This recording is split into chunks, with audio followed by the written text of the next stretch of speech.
to an update on cell phone expectations and first reading of draft policy code 4318. And I have down here Ms. Reeves, Ms. Buckram. Who's doing that tonight?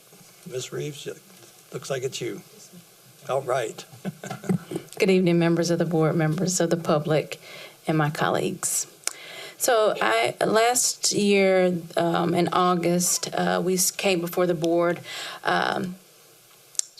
to collectively have our schools impose additional expectations for cell phones as a matter of enforcing school-wide expectations and to address the student safety and well-being of students. During that time, we shared that we would be collecting data out throughout the course of last year, and so I'm here to share that information with you, our data that we collected in partnership with the Winston Center. We were also able to add a couple of questions on our Panorama survey that our students already take to gain some more information. We looked at our discipline data as well. But as we were working through this, the General Assembly was working through this as well. And so there is also a policy that we are being asked to look at this evening. So you'll see this information in terms of data that I'll go through rather quickly. But I will say that it is used to inform where we stood around the policy. So we are bringing this policy to you tonight. We did not, in our policy committee meeting this last time, we shared that we would bring a draft policy before the board. So this policy has not gone to the policy committee, which we will sometimes do because of timing. And we know that this is a policy that we want to have in place for the start of the school year. So I'll go to, I mentioned that we looked at Panorama survey data, student feedback. We were asked to get parent feedback as well as teacher feedback, and so we were able to do that as well. This question, you'll see how clear are the school rules about student cell phones. About 50% said that they were clear. One of the things I'll note is that after spending many years in a high school, you'll get a little bit of indifference from high school students, and I don't know if you've seen that maybe with your own high school children, but that somewhat clear is kind of what I call the yeah, you know. So it's really interesting because you'll start to see that grow. So for instance, if an adult at a school sees a student not following the rules about cell phones, so about 50%, but some also say somewhat likely. So that's that little middle area that I talked about. The rest of the slides look a lot like this, where you'll see a good bit of that you know. So how well do most students follow the school's rules about cell phones? So you'll see that. It's not really, so the 16% denotes very strong, and then the darker sides will say to no degree. Same thing here. So how much easier or harder do these think school rules are about cell phones? They're right in the middle there. They're right in the middle around how much do you think school rules about cell phones hurt or help you in your learning classroom, in the middle. They're kind of in the middle there in terms of how much do the school rules about cell phones hurt or help school safety. And then same here, how much do the school rules about cell phones hurt or help friendships in school? So you'll see that. What we did, in addition to that, like I mentioned, our partnership with the Winston Center, and so we asked students what they really wanted. I'll just highlight a couple of pieces from here.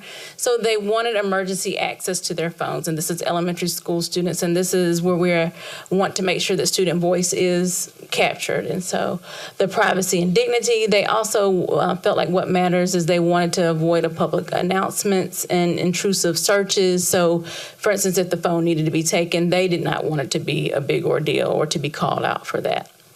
They also continued and said that, their mental health does matter.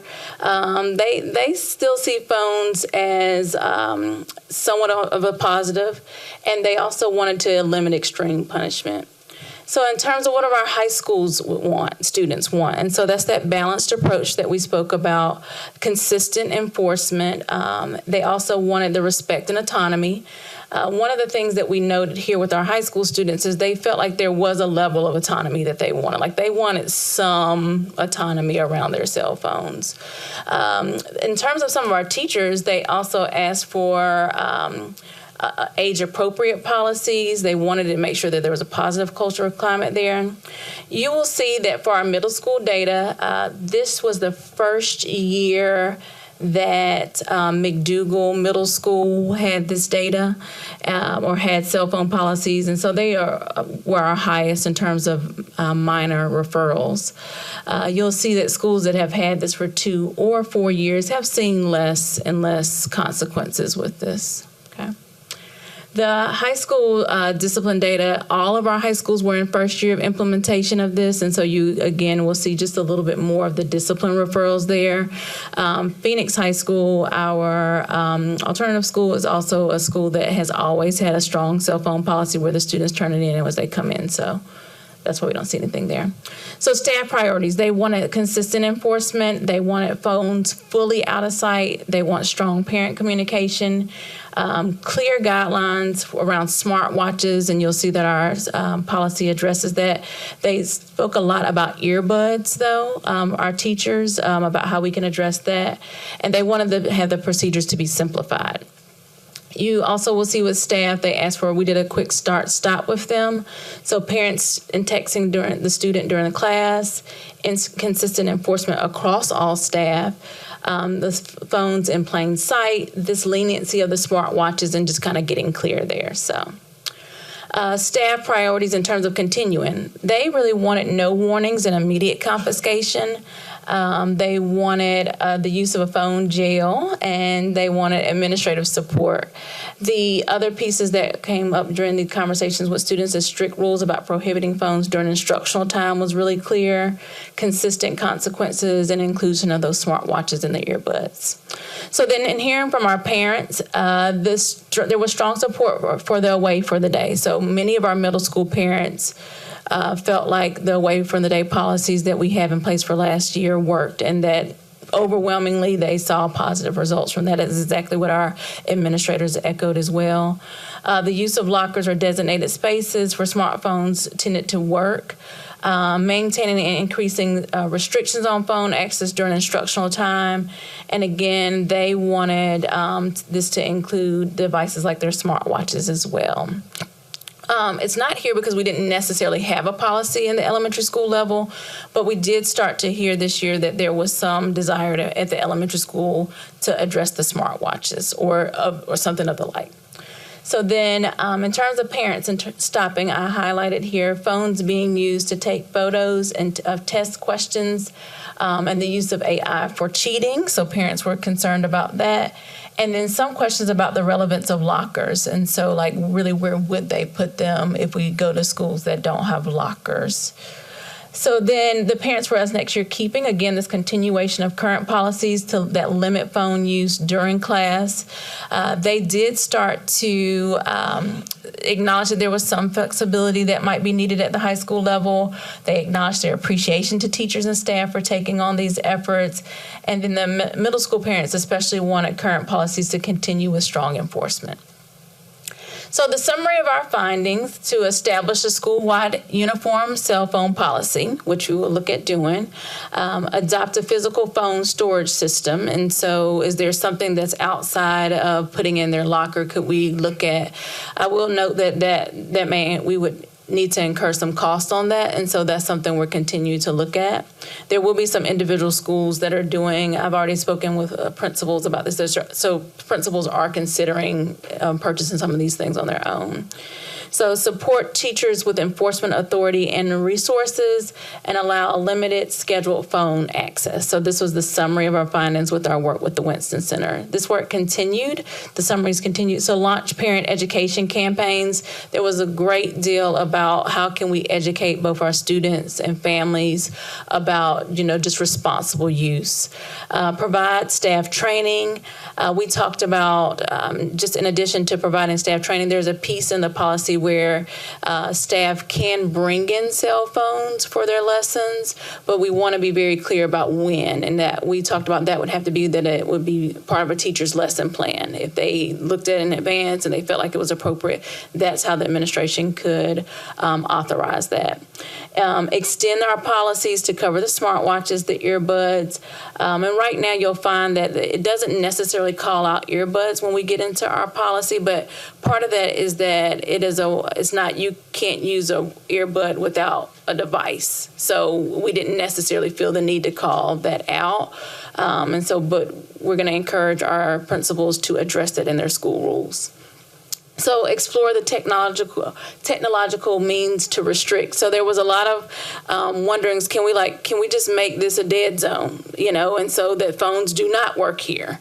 I think the complications with that is that wouldn't be for everyone, and that could be troublesome to some of the adults in the building that might need to reach out to their families. So regularly review policy effectiveness, and so that is a commitment that we'll make with each of our policies. But to come back to this policy, there's a real natural pause that we can come back and look at this as a community, and that would be the legislators asking that we look at this by having in place by January 1 of 2026. And so we'll start the year with our plan, and what it'll do is give us a nice opportunity to look back at that or look at it and at that time to see how our policies are going. So in terms of recommendations, the feedback underscores a strong desire to reduce student dependence on cell phones, mainly because we want to increase our academic focus and our student well-being. And then we recommend adopting a balanced, consistent, enforced policy. And again, this is what came out of our partnership with the Winston Center. So with that, I'm going to look at the policy 4318, which is available online and we've shared with members of the public. And with that, it mirrors what we have come to understand about House Bill 959. I'm going to look over it even if I need any support. So it mirrors what's there. What is not there is that the North Carolina School Board typically makes our suggested changes around policy, and that has not come out yet. And so we're really hoping that this time between now and our next board meeting, because essentially this is first reading, and maybe we'll get some additional information between, I think it's our August 14th board meeting, that if we need to make any changes. But the sentiment and the essence of this policy will remain.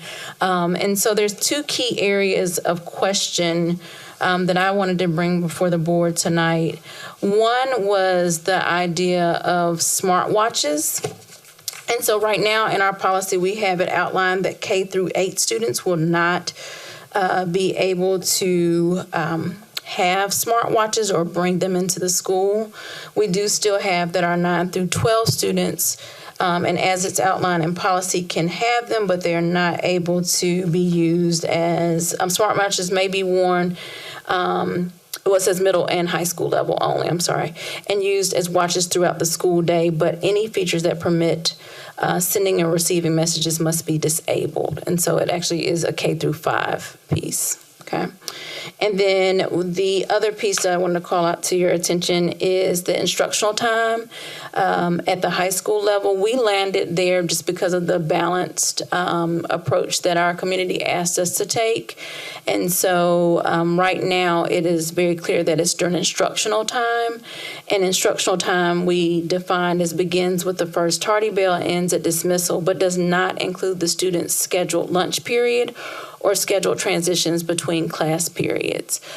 We landed there after discussion with our principals about lunchtime. I think there's some concern of we really want our students to be very active during lunchtime.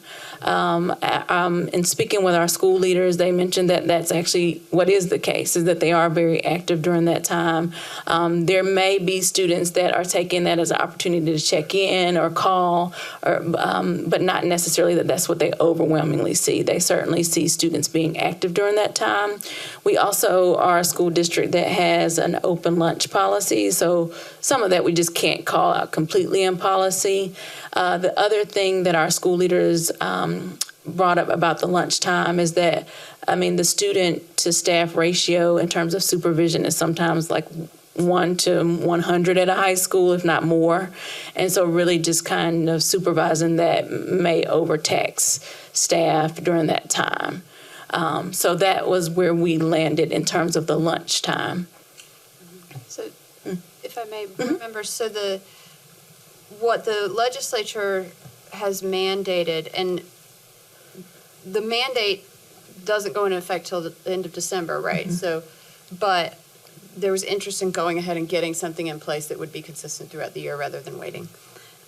is that every school district will be required to have a policy that any wireless communication device may not be used, displayed, or turned on during instructional time at any grade level. And so the sort of room for discretion here is how do you want to define instructional time? And so as she said in the discussion about, at elementary and middle, the staff felt all day. At the high school, we felt like we could carve out lunch, and it says scheduled time between classes. So the idea is like during that class transition, not just anytime you're in the hall, that they could be used. But that is an area of discretion. So with that, I will hold for any questions. Thank you very much. The board is okay. There's a couple of things I'm going to say first, just if that's okay. Normally, I let you all go. I want to, first of all, thank you, and lots of input here. When I was reading this, what I was listening for and looking at was not only the behavioral consequences and the social interactions, but the whole field the Winston Center Absolutely. delves into with adolescent development, adolescent brain development, cognitive development, in this case, social development. Yeah. And I thought I would just put it out here for the sake of discussion here tonight. Yeah. Is that we just look at doing an experiment now, August 25th until December 30th, but it would go in reverse of what we're talking about here, and that is just put phones away for the day, K-12, and see what happens. And then back off of that rather than put in place a modification of what we've already got in place, which people are saying the same things they said last year. Some of us are enforcing it, some aren't. Some teachers are, some aren't. I look at the data from the middle schools that you presented, and I've got to think they're applying different rules. It's hard to imagine 250 incidents in one school and 9 in another, and at the high school, it's hard to imagine 25 and 200. Right. But it could be. I'm not ignoring the data. But I wanted to kind of put on the table here for discussion tonight the notion that we just do away with phones. And let's give it a go for lots of reasons that are not just behavioral. But I suspect if we're using the word behavior to mean social interaction of students, then yes, it's going to change behaviors. And this is a case where the adults need to make the decisions in the best interest of the kids, not in a way of just trying to see how many people we can involve, which I appreciate. And I know what I'm saying may not land sort of typically how we do things, but I'm going to put that out there to the board and to you tonight. Yeah, absolutely. To consider that. And I think the only thing fine-tune what we have. No, that makes sense. I think in terms of the data, what we saw is that the schools that have had this in place the longest are the schools where we're not seeing any issues. And so I think we believe that to be the case whatever way we go. So that's fine. That makes sense. Yeah. Meredith, go ahead. This is sort of a question, sort of a comment, but I would be open to either way. What George is suggesting kind of does make sense to me. But as the parent of a teenager, I know that teens are really good at workarounds. And so I would only caution that if the phones are going to be completely away for the day, we're going to have to take a closer look at the other devices that are in the room, because they will figure out ways to utilize those to do what they would normally have done on their phones. Yeah, and I will say that was actually something that was brought up by one of the high school principals, is just that, like, even if they have it away for lunch, then they will just pull out their Chromebooks that we give to everybody. So that was one of the things. And so, again, in terms of the workaround, they felt like that would be their work then, as opposed to given some time. So, yeah. But I agree either way. Yeah. Sorry, and then just connected to that, I was thinking more about what you said at first about earbuds, that you need a device to do it, but a watch is a device that can play music. Correct. And a Chromebook too. And I feel like since that was something that, like, it was in the thing from teachers 3 different times about earbuds specifically, that I feel like that should be a part of the policy, because if a kid is sitting in class with earbuds in, even if they say, I'm not listening to music, Right. you don't know. And it's too much of a burden to put on teachers Yeah. to be, I would agree. administering that all the time. And it did come up a couple times, so I Right. think it, Yeah. yeah. So I feel like it's okay to go ahead and include them as devices that we should not be seeing. Okay, I like that. I don't know. This is a tough one, right? Because we don't buy the cell phones, right? The school district does not buy the thousands of cell phones that are in the kids' hands. And I've always been intrigued. I've delayed getting my kids' phones until they were older because I want them to learn how to manage the transition as adults. So that for me is like the first thing. So I can go either way at the end of the day because we don't buy the phones for the kids, right? But one thing for me is, and again, this is coming from the state, this is coming from everywhere, the more we villainize cell phones and we don't teach young people how to use them responsibly or how to use the technology to advance other things and in life and things like that, then we're going to keep having this fight. So I don't care what we decide to do, because at the end of the day, they're going to figure out a workaround. They already figured out how to go around GoGuardian. I'm sorry to the IT department, right? And so we're just going to see them using the Google Chats and all that stuff if we put the phones away, and then we're going to be policing that. So I just want us to think about, like, fine, they'll get away from the phone, but again, I keep driving home this point. We've got to figure out how to get kids to learn how to engage with technology safely, and also how to use technology to get them ready for the workforce. Because I can tell you, even though these kids have phones in their hands, they do not know how to come into the workforce and work with me and use the technology. I still spend so much time teaching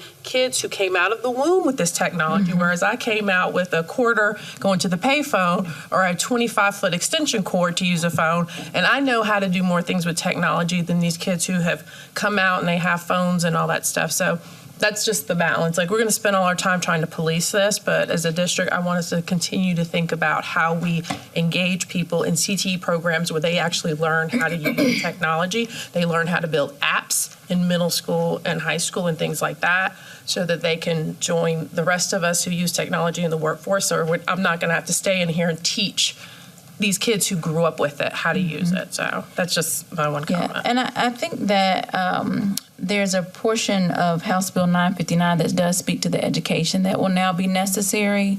And so we might even want to work some of that into the policy as well. So that I appreciate that. And the bill does require that social media specifically and many other types of websites be blocked. That's all. Social media is already blocked in Europe, but I know, no system is perfect. But so the ability to use things through the school network will be somewhat limited. I really appreciate the discussion, and thank you for bringing this draft before us. I think this is a really complicated issue because we are battling something that's fairly entrenched, and so I want to go back to George's proposal. I can agree on banning the time in the hallways, because I can envision that will lead to kids being later and later to classroom if that's their only access to phones during the day. I do wonder about lunch. I think the reality is that the way that we live today is heavily dependent on technology, and in the specific, the phones. And so whether it's I got to let my job know whether I can make it after school, whether it's I got to check in with my club coach and see if we have practice tonight, I wouldn't want to go kind of cold turkey with no access during the day. And so I think where I'd like to recommend is that we would incorporate the restriction during the day with the exception of lunch. And I say that with some pretty big reservations, because my concern is that then lunch becomes heads down, fingers poking, right, and no conversation. But I think the reality of the way people socialize today is technology is such a part of that. And I do think also for like just access to families and the way that, we've sort of been engaging with students, Yeah. you know. So I appreciate that too. One of the principals I had an opportunity to spoke with too, that, you know, some students will use that lunchtime as like a downtime and just to kind of, you know, listen to their music and listen to their iBuds, just to kind of, you know, not talk to anyone, because that's not necessarily what they want to do. They don't want to socialize, which, you know, some people may not want to. So I think that goes along with that. And when you mentioned complex, and that I looked at this policy was adopted in 2012, and so you're right, like we have been working through this for a long time, and it is entrenched in our ways of being. So that's when it came to be, and so I appreciate that, yeah. I have a couple other questions about the specifics of the policy. There's no other, okay. So the first one is, I really liked, Mike, your point about the earbuds. I was going to say the same thing, because I could imagine, like, how do you enforce that? And then it's like, what's, you know, something in your ear, and that becomes a thing for teachers. In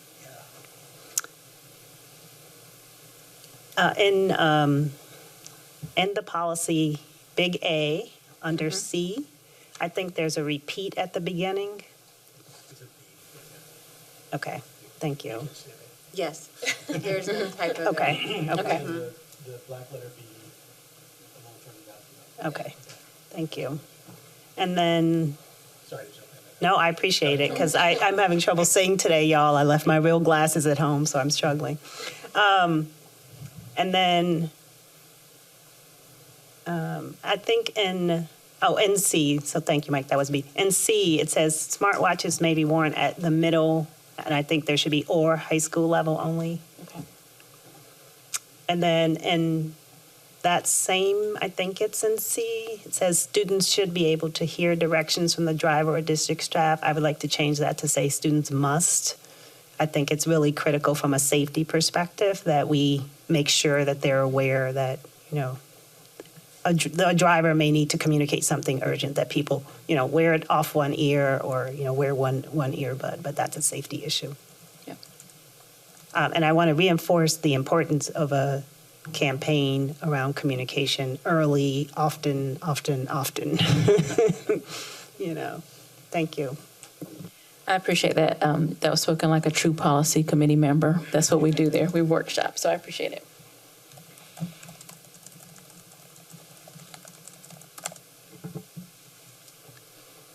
So where does that leave us? Okay, so at this time, this is for first reading. We'll take your input.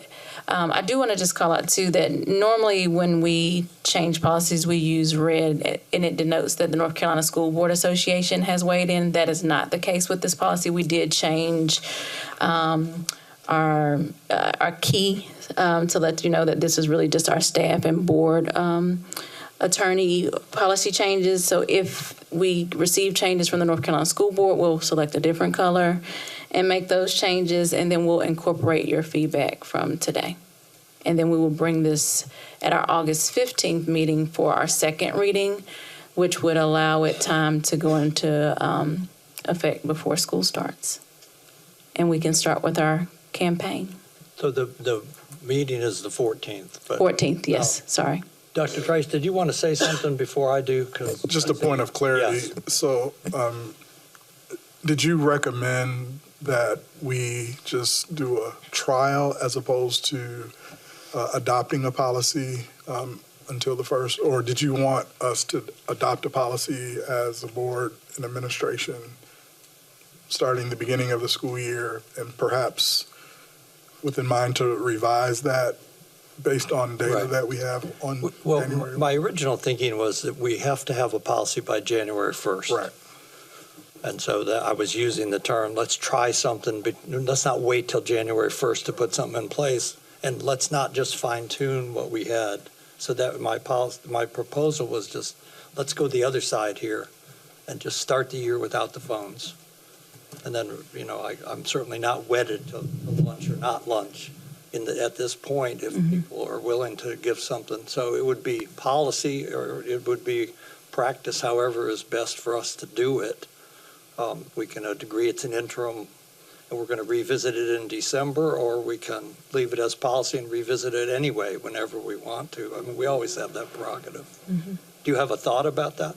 No, I was just wanting clarity. I mean, I would be inclined to say we probably need to pass a policy, especially if we get into confiscating phones and that type of thing. Okay. So is it realistic that we're even having this conversation today and we're going to wait until August 14th? And then we're down to 9 days till school, 10 days till Well, school so opens? One thought I had, if you want to be able to start messaging to families, because we don't have like a final draft of the policy necessarily, but, although it's close, it sounds like. Yeah. So either we could try to recite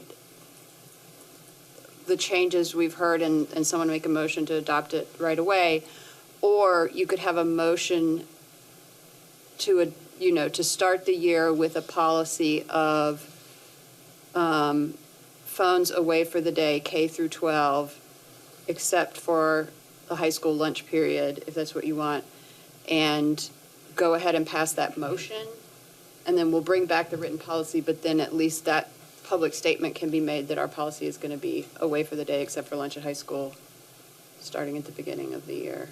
Does that make sense? Yeah, absolutely. The only thing I will note is that August 14th, I did check in with school leaders because most of this communication will come from the school. Any of their back to school communication is typically when parents start keying back into school starting and what we need to do to prepare. And they still felt like that would give them ample time, the 14th through the day that we start for school. So either way, I think. Then it would give them ample time?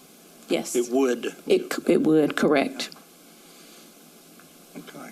I just was wondering if this is going to land hard, particularly at the high school level, in sudden. Yeah, I don't believe so. What we've asked for school leaders to do is to start to look at the policy, to share it with their school improvement teams over the summer. The biggest change right now will really be for our high schools. So. And I'm sorry. I would say from a curriculum and instruction standpoint, I know it's a different lane, but I think we also need time to think about messaging and if we're required to provide training to staff and students and families, we don't want to wait until August to do that. That's something we probably want to think about sooner rather than later, and start to organize our staff to kind of put those things together. Correct. I was just gonna, sorry, y'all. I was just going to note that it feels like we have consensus around the policy, so I would be okay with going ahead and making a recommendation to approve it today, and then we have time to start doing communication.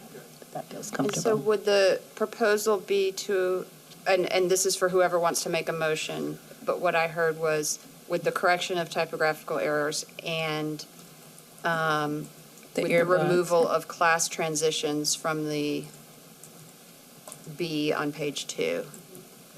And the earbuds. And tell me the earbuds in what way? They need to be included as one of the devices. Okay. That's what we agreed.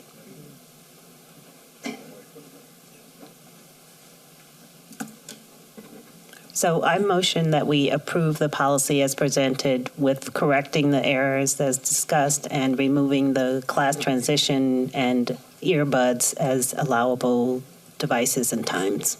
Including watches. It's already there. It's in there? Okay. And to waive second reading. And to waive second reading. Thank you. I'll second that. It's been moved and seconded. Is there any further discussion? All in favor say aye. Aye. Opposed? Motion passes unanimously. I would just ask that no one tell my kids that we voted on this.